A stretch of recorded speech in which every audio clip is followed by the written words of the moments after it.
Welcome back to ലേണിനോ. KEAM exam എഴുതാൻ പോകുന്ന കുട്ടികൾക്ക് കമ്പ്യൂട്ടർ ബേസ്ഡ് ടെസ്റ്റിന്റെ ഒരു ഗൈഡ് ലൈൻസ് ആണ് നമ്മൾ ഇന്നത്തെ വീഡിയോയിൽ ചെയ്യുന്നത്. അപ്പോൾ നിങ്ങൾ ഫസ്റ്റ് ടൈം ആണ് അല്ലെ കമ്പ്യൂട്ടർ ബേസ്ഡ് ടെസ്റ്റ് കീം എക്സാമിന് വരുന്നത്. അപ്പോൾ നിങ്ങൾ ഒരു പക്ഷേ ഈ CBT എക്സാം ആദ്യത്തെ പ്രാവശ്യമായിരിക്കും അറ്റംപ്റ്റ് ചെയ്യുന്നത്. അപ്പൊ അതുകൊണ്ട് തന്നെ കൃത്യമായ ഈ ഇൻസ്ട്രക്ഷൻസ് മനസ്സിലാക്കിയിട്ട് വേണം നിങ്ങൾ എക്സാമിന് പോകാനായിട്ട്. അപ്പൊ ഞാൻ ഓരോ ഇൻസ്ട്രക്ഷൻസും വായിച്ച് തന്നെ അത് കൃത്യമായിട്ട് പറഞ്ഞു തരാം. വീഡിയോ മുഴുവനായിട്ട് കാണാം. So let see. ഓക്കെ, അപ്പൊ നമ്മൾ എക്സാം ഹാളിൽ കയറി കഴിഞ്ഞാൽ ആദ്യം തന്നെ നമ്മുടെ biometric and facial image capture ചെയ്യും. അതിനുശേഷമാണ് നമുക്ക് അലോക്കേറ്റ് ചെയ്തിട്ടുള്ള സീറ്റിലേക്ക് നമുക്ക് ഏതാണ് സീറ്റ് എന്നുള്ളത് പറഞ്ഞു തരാം. അപ്പൊ അവിടെ നമ്മൾ ചെന്നിരുന്നു കഴിഞ്ഞാൽ നമ്മുടെ ഫ്രണ്ടിൽ എന്തായിരിക്കും, ഒരു കമ്പ്യൂട്ടർ, ഒരു സിസ്റ്റം ഉണ്ടാവും. ഒരു കമ്പ്യൂട്ടർ ലാബിൽ വെച്ചിട്ടായിരിക്കുമല്ലോ എക്സാം. ആ സിസ്റ്റത്തിന്റെ ലോഗിൻ പേജിൽ തന്നെ ലെഫ്റ്റ് ബോട്ടം കോർണറിൽ നമുക്ക് അലോട്ട് ചെയ്തിട്ടുള്ള ആ ഒരു സീറ്റ് നമ്പർ അതിനകത്ത് ഉണ്ടാവും. അപ്പോൾ ആ ഡിസ്പ്ലേ ചെയ്തിട്ടുള്ള സീറ്റ് നമ്പറും അലോട്ട് ചെയ്തിട്ടുള്ള സീറ്റ് നമ്പറും സെയിം ആണ് എന്നുള്ളത് നമ്മൾ എൻഷുർ ചെയ്യണം. വളരെ ഇമ്പോർട്ടന്റ് ആയിട്ടുള്ള കാര്യമാണ്. ഓക്കെ, ഇനി ഇത് കഴിഞ്ഞാൽ text box is provided to enter the roll number on the candidate login banner in the login സ്ക്രീൻ. ലോഗിൻ സ്ക്രീനിൽ ലോഗിൻ ബാനറിൽ നമുക്കൊരു ടെക്സ്റ്റ് ബോക്സ് വരും. അത് നമ്മുടെ റോൾ നമ്പർ എൻറ്റർ ചെയ്യാനുള്ളതാണ്. റോൾ നമ്പർ എൻറ്റർ ചെയ്യാനായിട്ട് നമുക്ക് വിർച്വൽ കീബോർഡും മൗസും ആണ് യൂസ് ചെയ്യേണ്ടത്. നമ്മുടെ നോർമൽ കീബോർഡ് യൂസ് ചെയ്യാനേ പാടില്ല. നമുക്ക് ആവശ്യമുണ്ടെന്നുണ്ടെങ്കിൽ വിർച്വൽ കീബോർഡും മൗസും യൂസ് ചെയ്തിട്ട് വേണം അത് നമുക്ക് എൻറ്റർ ചെയ്യാനായിട്ട്. നമ്മൾ ആ രീതിയിലാണ് ചെയ്യേണ്ടത്. And after entering the roll number, candidate can click the submit button to log into the computer based test. അപ്പോൾ നമ്മൾ റോൾ നമ്പർ തെറ്റാതെ കൃത്യമായി എൻ്റർ ചെയ്തതിന് ശേഷം മാത്രം സബ്മിറ്റ് ബട്ടൺ പ്രസ് ചെയ്യാം. After the roll number validation, the candidates have to enter a secret code to complete the login process. Candidate will get the secret code only after the roll number validation in the examination hall. അപ്പോൾ examination ഹാളിൽ നമ്മൾ roll number validation ചെയ്ത് കഴിഞ്ഞാൽ നമുക്കൊരു secret code കിട്ടും. ആ secret കോഡും കൂടെ എൻ്റർ ചെയ്ത് കഴിഞ്ഞാലാണ് ലോഗിൻ പ്രോസസ്സ് കംപ്ലീറ്റ് ആവുക. Okay, after login to the computer based test, candidate will see the general instruction page. അപ്പൊ നമ്മൾ ലോഗിൻ ചെയ്ത് കഴിഞ്ഞാൽ ഇപ്പൊ നമുക്കൊരു ജനറൽ ഇൻസ്ട്രക്ഷൻ പേജിലേക്കായിരിക്കും അടുത്തത് പോകുന്നത്. ഇനി അതിൽ on the right top corner of the general instruction page, candidate can see the name, roll number and photo which was uploaded along with the online application. അപ്പൊ നമ്മൾ ഓൺലൈൻ ആപ്ലിക്കേഷൻ ഫോം ഫിൽ ചെയ്യുന്ന സമയത്ത് നമ്മൾ കൊടുത്തിട്ടുള്ള നമ്മുടെ പേര്, നമ്മുടെ roll number, photo, ഇതെല്ലാം നമുക്ക് അവിടെ കാണാൻ പറ്റും റൈറ്റ് ടോപ്പ് കോർണറിൽ. Okay, and there will be a familiarisation session. അതായത് നമുക്കൊരു മോക്ക് ടെസ്റ്റ്, നമ്മുടെ ആക്ച്വൽ എക്സാം സ്റ്റാർട്ട് ചെയ്യുന്നതിന് മുന്നേ തന്നെ ഒരു ഫെമിലിയറൈസേഷൻ സെഷൻ ആയിട്ട് അല്ലെങ്കിൽ ഒരു മോക്ക് ടെസ്റ്റ് പ്രൊവൈഡ് ചെയ്യുന്നുണ്ട്. Candidates can practice and familiarize themselves before the actual examination start, and the familiarization time starts 15 minutes before the actual start of examination. അതൊരു 15 minutes മുന്നേ ആണ് നമുക്ക് ഈ മോക്ക് ടെസ്റ്റ് വരിക. അത് നമ്മൾ എങ്ങനെ എക്സാം എഴുതണം എന്നുള്ളത് ഫെമിലിയറൈസ് ചെയ്യാനുള്ള ഒരു ചെറിയ സെഷൻ. അപ്പൊ ആ സമയത്ത് നമുക്കത് അറ്റംപ്റ്റ് ചെയ്യാം. And a countdown timer will be visible on the top right corner indicating the time left to start the mock test. അപ്പോൾ മോക്ക് ടെസ്റ്റ് തുടങ്ങാൻ അതിന്റെ ഒരു കൗണ്ട് ഡൗൺ ഉണ്ടാവും. അപ്പൊ അത് നമ്മൾ ജസ്റ്റ് നോക്കാം. After the timer hits 0, the page will get redirected to the mock test page automatically. ആ കൗണ്ട് ഡൗൺ കഴിഞ്ഞ് കഴിഞ്ഞാൽ മോക്ക് ടെസ്റ്റ് പേജിലേക്ക് വരും. On the mock test page, when the timer hits 0, the page will redirect to the actual examination.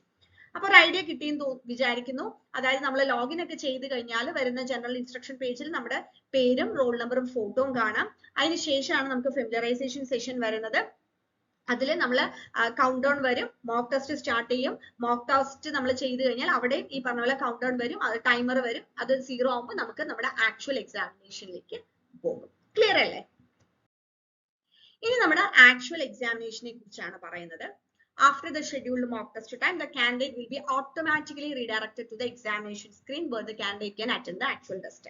അപ്പോൾ നമ്മൾ mock test ചെയ്ത് കഴിഞ്ഞാൽ automatically നമ്മൾ ഒന്നും ചെയ്യാതെ തന്നെ നമുക്ക് ആ ഒരു ആക്ച്വൽ എക്സാമിനേഷനിലേക്ക് വരികയാണ് ചെയ്യുക. An information panel is provided on the top of the screen indicating total questions, answered questions and the time remaining of the examination. വളരെ ഇമ്പോർട്ടന്റ് ആയിട്ടുള്ള കാര്യമാണ് അല്ലെ. അതായത് നമുക്ക് എത്ര ചോദ്യങ്ങളുണ്ട്, അതിൽ എത്ര എണ്ണം നമ്മൾ ചെയ്തു, ഇനി നമുക്ക് എത്ര ടൈം ഉണ്ട്, റിമൈനിങ് ടൈം ഉണ്ട്, ഈ എല്ലാ കാര്യങ്ങളും നമുക്ക് ടോപ്പ് സ്ക്രീനിന്റെ ടോപ്പിൽ തന്നെ കാണാൻ പറ്റും. Okay, and below the information panel, the question block will be displayed to show the question and option. Question will be displayed one by one. The options of question will also be displayed along with the question. അതിനുശേഷം അതിന്റെ താഴെ information പാനലിന്റെ താഴെ നമുക്ക് questions കാണാം. ക്വസ്റ്റ്യന്റെ താഴെയായിട്ട് തന്നെ options കാണാം. നമുക്ക് വേണ്ട ഓപ്ഷൻ ഏതാണെന്നുള്ളത് മൗസ് യൂസ് ചെയ്ത് നമുക്ക് എന്ത് ചെയ്യാം, അത് സെലക്ട് ചെയ്യാം. And in the top right corner of the question block, font resize button are provided for adjusting the size of the text. ഇപ്പൊ നമ്മൾ കാണുന്ന ആ ഒരു ടെക്സ്റ്റ് അല്ലെങ്കിൽ ക്വസ്റ്റ്യൻസ് കുറച്ച് ഫോണ്ട് നമുക്ക് കൂട്ടണം എന്നുണ്ടെങ്കിൽ ഫോണ്ട് റീസൈസ് ചെയ്യാനുള്ള ബട്ടൺ ഉണ്ട്, നമുക്കത് യൂസ് ചെയ്യാം. ടോപ്പ് റൈറ്റ് കോർണറാണ്, ക്വസ്റ്റ്യൻ ബ്ലോക്കിന്റെ ടോപ്പ് റൈറ്റ് കോർണറിലാണ്. Now question palette is provided next to the question block on the right side of the screen. Candidate can navigate to any subject or any question by clicking the question numbers shown in the question palette. The palette displays all the question numbers and their status such as answered, unanswered, marked for review, answered and marked for review. അതായത് നമുക്കിപ്പം നമ്മൾ ഒരു ഓർഡറിൽ തന്നെ answer ചെയ്ത് വരണമെന്ന് ഒരു നിർബന്ധമില്ല. ഇപ്പൊ നമ്മൾ ഒരു സബ്ജക്റ്റിൽ തന്നെ ആദ്യം ഒരു ക്വസ്റ്റ്യൻസ് കുറച്ച് ചെയ്തു, പിന്നെ നമുക്ക് ലാസ്റ്റ് കുറച്ച് ക്വസ്റ്റ്യൻസ് ആണ് ചെയ്യേണ്ടതാണെങ്കിൽ നമുക്ക് നാവിഗേറ്റ് ചെയ്യാനുള്ള ഓപ്ഷൻസ് ഉണ്ട്. അപ്പൊ അതിൽ നമ്മൾ ആ ക്വസ്റ്റ്യൻ പാലറ്റിൽ നമുക്കത് സെലക്ട് ചെയ്യാം. അതിൽ നമുക്ക് സബ്ജക്ട് ക്വസ്റ്റ്യൻസും ചെയ്യാം, അതേപോലെ സബ്ജക്റ്റും നമുക്ക് ചെയ്യാം. ഓക്കെ, ഈ സബ്ജക്ട് വേണമെങ്കിൽ നമുക്ക് ഇൻ ബിറ്റ്വീൻ അങ്ങോട്ടും ഇങ്ങോട്ടും മാറി ചെയ്യുന്നതിന് ഒരു പ്രശ്നമില്ല. ആ പാലറ്റിൽ നമുക്ക് ഈ പറഞ്ഞ പോലെ നമ്മൾ ഏത് ആൻസർ ചെയ്ത് ഏതാണ്, അൺആൻസേർഡ് ഏതാണ്, നമ്മൾ ഏതാണ് റിവ്യൂവിന് കൊടുത്തിരിക്കുന്ന ഈ പറഞ്ഞ കാര്യങ്ങളൊക്കെ നമുക്ക് കാണാനും സാധിക്കും. Okay, now question palette legend will show the answered questions in green color. അപ്പോൾ ഇത് നമുക്ക് ഏതൊക്കെ കളറിലാണ്, ഇപ്പൊ നമ്മൾ പറഞ്ഞു ആൻസർ ചെയ്തതും റിവ്യൂവിന് പോയത് ഓരോന്നും ഓരോ കളറിലായിരിക്കും വരിക. ഓക്കെ, അപ്പൊ അതിൽ answered questions green colour, not answered in white, mark for review in orange and answered and mark for review in purple colour. അതായത് നമ്മളിപ്പോ ഒരു ചോദ്യം നമ്മൾ ആൻസർ ചെയ്തു, പക്ഷെ നമുക്ക് ലാസ്റ്റ് അത് ഒന്നും കൂടെ ചെക്ക് ചെയ്യണം എന്നുണ്ടെന്ന് വിചാരിക്കുക. അതാണ് answered and mark for review എന്ന് പറയുന്നത്. അത് പർപ്പിൾ കളറിലാണ് കാണുക.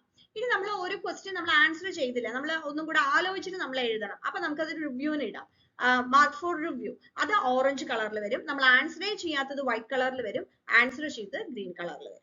Okay, if a candidate select an answer option and then select another question number from the question palette as a next click, then the CBT will prompt a warning message to select any of the actions in navigation panel to move to the selected question.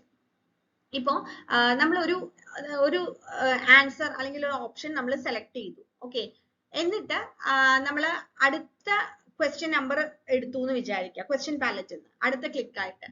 അപ്പോ ഒരു warning message വരും, എന്നിട്ട് നമുക്ക് to select any of the actions in navigation panel to move to the അടുത്ത ക്വസ്റ്റ്യനിലേക്ക്, selected ക്വസ്റ്റ്യനിലേക്ക് പോകാനായിട്ട്.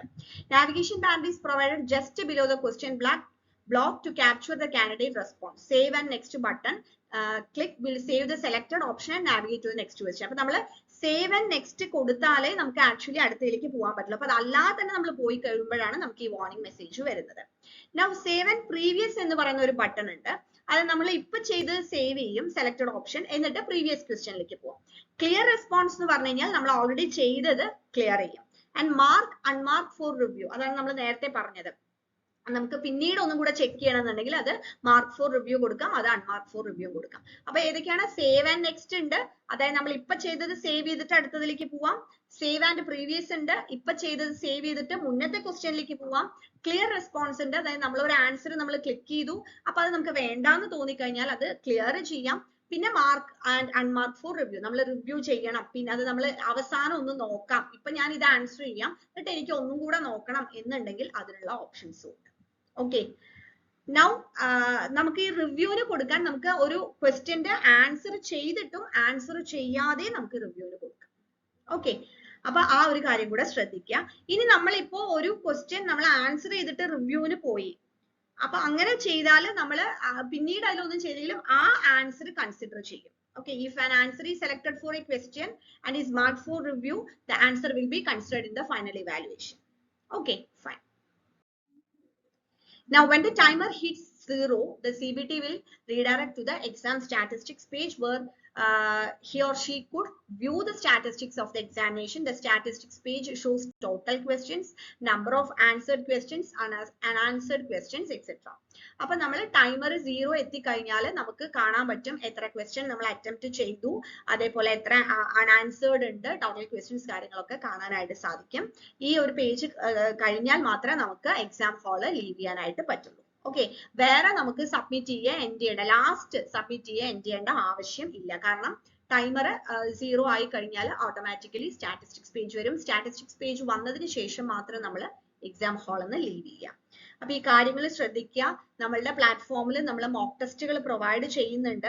അപ്പൊ കുറച്ച് എക്സാം നിങ്ങൾ എടുത്ത് അറ്റംപ്റ്റ് ചെയ്ത് പോയി കഴിഞ്ഞാൽ നിങ്ങൾക്ക് കുറച്ചും കൂടി ഈസിയാണ്. നമ്മളത് ടൈമർ സെറ്റ് ചെയ്തിട്ട് തന്നെയാണ് എക്സാം നിങ്ങൾക്ക് പ്രൊവൈഡ് ചെയ്യുന്നത്. ഈ പറഞ്ഞതുപോലെ നമ്മൾ ഓരോ ക്വസ്റ്റ്യൻസ് ചെയ്ത് അടുത്തതിലേക്ക് നാവിഗേറ്റ് ചെയ്ത് പോകുന്ന കാര്യങ്ങളൊക്കെ. അപ്പൊ മോക്ക് ടെസ്റ്റ് നിങ്ങൾ ചെയ്തിട്ട് പോവുകയാണെന്നുണ്ടെങ്കിൽ നിങ്ങൾക്ക് അതിനൊരു പ്രാക്ടീസ് കിട്ടും. നമ്മൾ പഠിച്ച കാര്യങ്ങൾ എത്രത്തോളം നമുക്ക് ഓർമ്മയുണ്ട് എന്നുള്ളത് അനലൈസ് ചെയ്യാൻ പറ്റും. അപ്പൊ ആ കാര്യങ്ങളൊക്കെ നിങ്ങൾക്ക് ഈ ഒരു മോക്ക് ടെസ്റ്റ് ചെയ്ത് കഴിഞ്ഞാൽ യൂസ്ഫുൾ ആയിരിക്കും. നമ്മുടെ ലേണിനോ ആപ്പ് ഡൗൺലോഡ് ചെയ്ത് നിങ്ങൾക്ക് അതിൽ നിന്ന് ടെസ്റ്റ് പർച്ചേസ് ചെയ്യാം. ഇതിൽ നമ്മൾ കമ്പൈൻഡ് ആയിട്ട് നിങ്ങൾ എങ്ങനെയാണോ എക്സാം എഴുതുന്നത് അതേപോലെയുള്ള ടെസ്റ്റും അത് കൂടാതെ ഓരോ സബ്ജക്റ്റിന്റെ മാത്രം ടെസ്റ്റുകളും ഒക്കെ നമ്മൾ അപ്ലോഡ് ചെയ്തിട്ടുണ്ട്. അപ്പൊ നിങ്ങൾക്ക് ഇഷ്ടമുള്ള രീതിയിലൊക്കെ ഈ ടെസ്റ്റുകൾ ചെയ്യാനായിട്ട് സാധിക്കും. ഇനിയും കീം എക്സാം റിലേറ്റ് ചെയ്തിട്ടുള്ള വീഡിയോസ് നമ്മൾ അപ്ലോഡ് ചെയ്യുന്നതായിരിക്കും. സോ നമ്മുടെ ചാനൽ സബ്സ്ക്രൈബ് ചെയ്തിട്ടില്ലെങ്കിൽ ഒന്ന് സബ്സ്ക്രൈബ് ചെയ്യുക. ഇനി കീം എക്സാം കഴിഞ്ഞിട്ടും നിങ്ങൾ ഇനി ബിടെക്കിന് ജോയിൻ ചെയ്യുന്ന റിലേറ്റ് ആയിട്ടുള്ള കാര്യങ്ങളൊക്കെ നമ്മൾ ഈ ഒരു ചാനലിലൂടെ പറയുന്നുണ്ടായിരിക്കും. Okay, thank you.